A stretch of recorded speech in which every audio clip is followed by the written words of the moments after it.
estar en Infosur en línea con Nazareno Echepare como uno de los columnistas que habitualmente escribe de política y uno de los que opina de esta realidad que nos está tocando atravesar por este tiempo, y tenemos la dicha y la suerte de poder contarlo ahora unos minutitos al aire, y lo puede saludar. Está en línea el doctor Nazareno Echepare. Nazareno, ¿cómo va? Muy buenas tardes. Jaime González, Gabriel Barría, ¿cómo va? ¿Todo bien? Un gusto, como siempre. Sí, todo bien. Bueno, un placer y gracias por este tiempo, porque bueno, queríamos también tener una panorámica, ¿no? Como siempre decimos, de lo que ha sucedido, bueno, particularmente en la jornada de ayer en el Congreso, con esta presentación atípica por parte de un presidente del proyecto de presupuesto. Esto es habitualmente en cabeza del ministro de Economía, pero bueno, es Javier Milei y ha planteado este tema de esta manera. ¿Cómo lo observaste? ¿Qué viste? ¿Qué podemos decir? Y por lo menos tenemos dos claves, ¿no?, de lo que ocurrió anoche. Por un lado, quedó expuesto que estamos frente a un microgobierno. Tantas veces le hemos reclamado al presidente que conforme un gabinete. Parece que ayer en su discurso quedó traducido que le falta mucha más gestión a este nuevo proyecto, por un lado, y por otro nos encontramos con la presentación de un presupuesto a medida de la visión de Luis Toto Caputo, porque en definitiva lo que trataron de transmitir son las necesidades que tiene hoy el ministro para evitar la tormenta que creo que ya es inevitable. Ahora, cuando empezamos a desmenuzar los elementos que compusieron todo el evento en sí, no solamente el mensaje, sino el entorno, nos damos cuenta que trataron de captar toda la atención que podía dar el prime time de la TV, y finalmente acabamos con algo histórico, que fue audiencia cero. Sí. Los principales canales que juntaron apenas 4 puntos, con lo cual en materia de comunicación, tanto que se lo atribuye al asesor estrella, a Santiago Caputo, parece que esto es un gran sopapo por parte de la sociedad argentina hacia el presidente. Uh-huh. Fíjense que el antecedente más cercano eran las cadenas nacionales de Cristina Fernández, y que hacia septiembre del 2013, cuando ella creo que había llegado en su peor momento, en el cual interrumpía con sus cadenas durante el prime time de las novelas, derivaron en grandes cacerolazos. Sí. Y hoy la gente lo que hizo fue apagarlo directamente al presidente. Uh-huh. Después nos encontramos con palcos que nos hicieron acordar a los momentos de la Cámpora vivando a Cristina, y ahora lo reemplazaron por esta nueva juventud libertaria que estaban más por el cargo que por una revolución pro mercados. Después, en términos políticos, creo que quedó clarísimo que llenaron de invitados el Congreso. Si tenían que hacer una asamblea, no juntaban ni siquiera el mínimo para un quórum. Claro. Con lo cual, políticamente también el mensaje fue muy poderoso. Y a partir de esto, el mensaje en sí, ¿no? Claro, y a partir de esto, bueno, indudablemente una sociedad que omite mirar por televisión, aunque algunos te dicen, no, pero nos fuimos todos a YouTube, cosa que tampoco marca en sí, porque bueno, hubo mediciones también y en los sitios streaming tampoco funcionó. O una sociedad que, digamos, decide no mirarlo al presidente, varios partidos o legisladores que no asisten, y como bien lo planteás, el escenario cubierto obviamente por gente que responde políticamente a la figura del presidente. Pero ¿esto es un mensaje, es una cuestión transitoria? ¿Cómo lo mirás?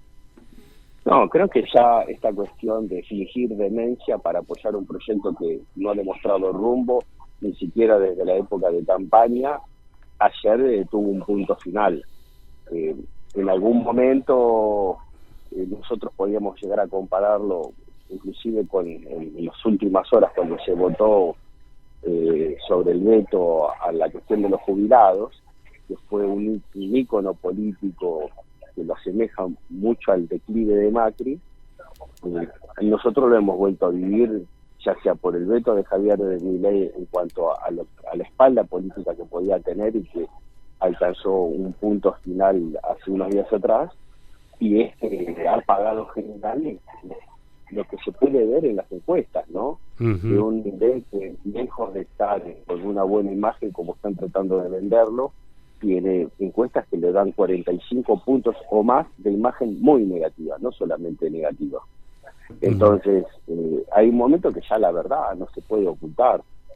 Esto llegó como un mensaje que, por un lado, tuvimos una sociedad que le dio la espalda al kirchnerismo, esta vez reflejado por la imagen de Sergio Massa, que en un punto tuvo gran apoyo, como todos los presidentes lo tienen cuando asumen, pero la forma de perder capital político de Milei fue, creo que, histórico, la velocidad con que lo hizo, desde que el gran error al comienzo de su gobierno en diciembre de hacer una devaluación sin contemplar la posibilidad de abrir el cepo, desde ese viaje a Davos que terminó por liquidar las posibilidades de tener inversiones genuinas de grandes empresarios del exterior, siguiendo por viajes que eran más para tener un reconocimiento a título personal que para lograr apoyos de países y de empresas a este nuevo proyecto. Y bueno, y ahora finalmente tenemos un presupuesto que lo único que busca es tener algo de crédito externo que está totalmente pulverizado, con números que son absolutamente dibujados. ¿Quién puede creer, teniendo un credit de 2%, hablar de una inflación del 18% para el año que viene, cuando no pueden bajar del 4% mensual? Tenemos medio mandato de Milei en 4 puntos. Con un dólar, imaginarlo a 1.200 pesos, 1.207, ellos lo proponen, cuando en realidad lo que estamos viendo de que en pocos meses se rifaron 12.000 millones de dólares para intervenir el mercado cambiario. Este año estamos cayéndonos casi 4 puntos de nuestro PBI y ellos imaginan o sueñan con un crecimiento del 5% cuando la media del continente es de poco más de 2 puntos. Y claro, obviamente hicieron hincapié en un 1.3 de superávit fiscal, solamente para asegurarle lo que todo el mundo está pensando que va a ocurrir, que nos enfrentemos a un default próximamente. Claro, y aparte una cuestión que también, permitime agregarte algo, una cuestión en un país federal donde se requiere del acuerdo con provincias, que ya ha fracasado varias veces en algún intento, y ahora pidiéndoles a los gobiernos provinciales una disminución del gasto público de 60.000 millones de dólares. Imposible. Eso es un disparate, primero porque ya incumplieron, los gobernadores están cansados que les mientan y además fueron los primeros afectados por el recorte, porque claro, esta mezcla de motosierra y licuadora que pulverizó los sueldos y a las jubilaciones, y la motosierra que se fue directamente a cortar a los gobiernos provinciales. Entonces, este delirio que tiene impacto en el consumo masivo, estamos hablando de los supermercados, es prácticamente histórico. Una caída casi de 18% en las compras de supermercados y casi 17% de autoservicios, creo que no lo hemos visto. Y ellos están imaginando duplicar la recaudación en ganancias, en derechos de exportación, impuestos a los combustibles, monotributos. Decimos, no, otra vez tenemos que repetir las mentiras del kirchnerismo, esta vez envueltas en una mentira de libertad que no es tal, que tenemos un gobierno intervencionista con rasgos autocráticos y muy populistas.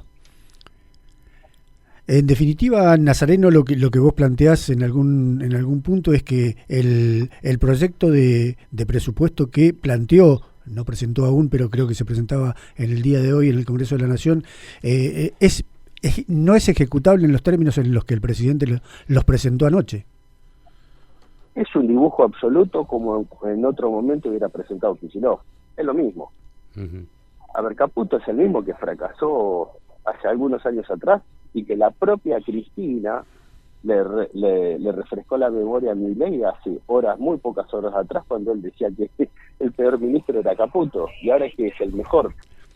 Sí. Las incoherencias de Milei, que arrancan desde cuando cantaban el que se vayan todos, que decía que el peso era excremento, que pedía que explotara todo porque se iba a llevar puesta la casta, se llevó puesto a los jubilados. Sí. Porque la casta está impecable, ¿eh? El mejor amigo es vocero, tiene 100 empleados, le dio un sueldo de ministro, la hermana también, secretaria general de la presidencia con sueldo de ministro, que aumentó su presupuesto contra los recortes que tuvieron los demás. Y a Nos clavó una devaluación del 118% apenas se asumió. Y a la gente que produce, nada.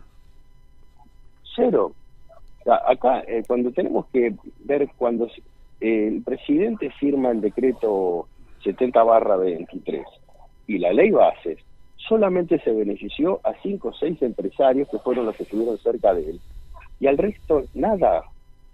Las pymes están probablemente en uno de los peores momentos. Uh-huh. El campo... Sí, la aceleración en el cierre de las para... pymes es peor que en la época de Macri.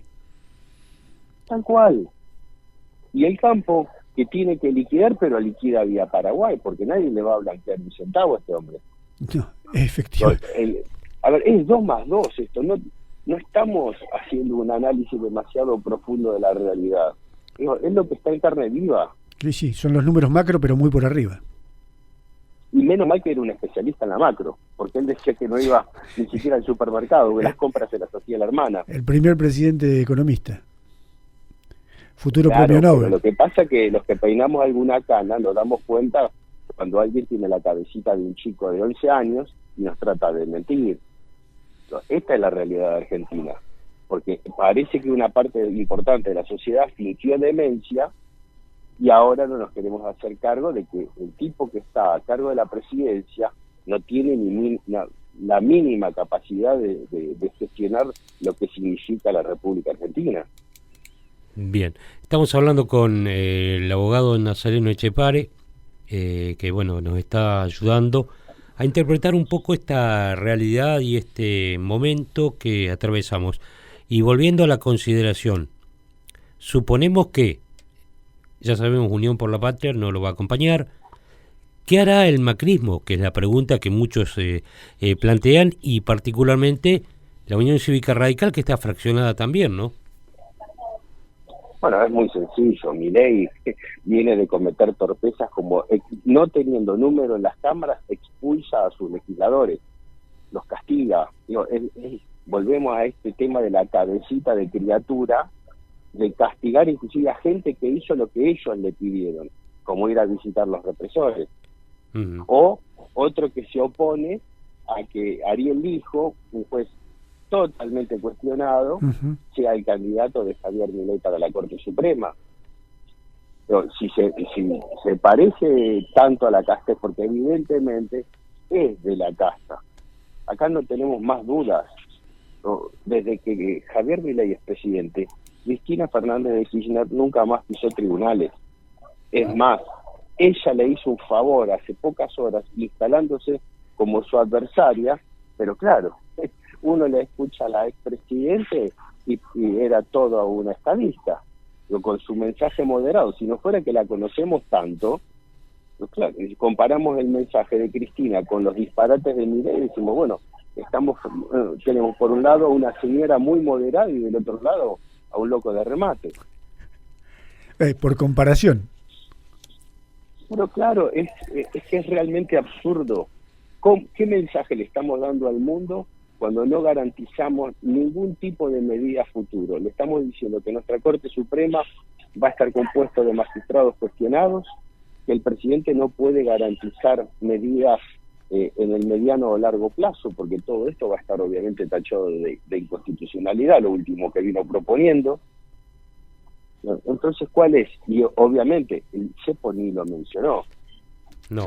Tanto que hablaban, ustedes fíjense, en las últimas horas, hacían explotar con sus cuentas Twitter, hablando de la posibilidad de que se levante el CEPO. Ni lo mencionó. La noticia bomba que iba a tirar en el mensaje. Nada, pero no pasó en esta vez. Cada vez que él va a dar un mensaje, dentro de las redes sociales hablan de la noticia bomba que nunca ocurre. Y lo único que tenemos de bomba es la mecha cada vez más corta. Es verdad. Nazareno, te agradecemos el tiempo que nos has dispensado para poder pensar un poco, bueno, y analizar lo que ha dejado la presentación del presupuesto, y seguramente en los próximos días, como siempre, trataremos de tomar contacto para ir también pulseando parte de la realidad. ¿Te parece? Un gusto como siempre, les mando un abrazo. Un placer. Charlamos con el abogado Nazareno Etxepare, que es, fue integrante también de